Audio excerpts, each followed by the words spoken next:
After a few days of rain in the Okanagan, we finally caught a beautiful day today in West Kelowna. And be sure to subscribe to see the final 4 rounds I played on this trip. And I even have an Instagram too now. I'll put that in the link below. We're playing 2 eagles today, or as my dad calls it, 1,000 marmots, because there seem to be more marmots than eagles here. We're just playing 9 holes, and on the first hole I realize I'm holding the wrong club, and Jerry lends me his 5-iron. With a pretty easy slope and rating, we're hoping to go low today, before hightailing it over to Tower Ranch for an afternoon round. And Jerry's 5-iron worked out just perfectly here. It winds up pin high, and Jerry says, "Give me that 5-iron back."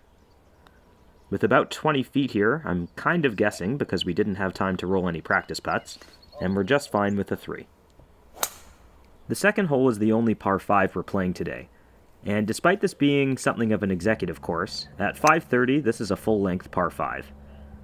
The second shot is hit a bit skinny, but that's okay. And from about 80 yards, I'm able to find the number here, but it's a bit of a tug. This was just a weird putt that confused me. It was over a ridge and downhill, and I left it quite short. But I did tidy up the par putt. On the third hole, I thought this one might paint the flagstick, but it begins to fade and misses the green about a foot short before rolling back. Oh, great shot. Get in. Get in. That one almost went in, and we'll take just another par. The fourth hole is a pretty demanding tee shot, and right down the middle is just fine with me.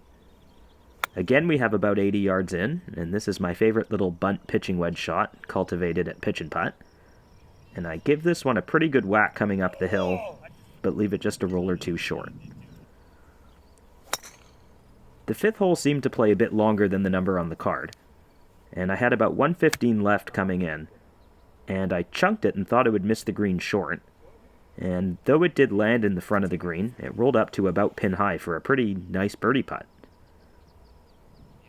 Another one a roll or 2 off, but the par train is just fine.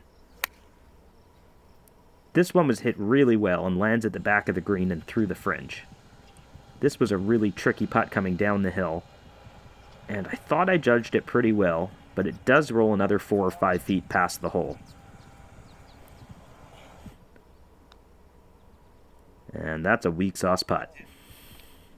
And our first bogey of the day.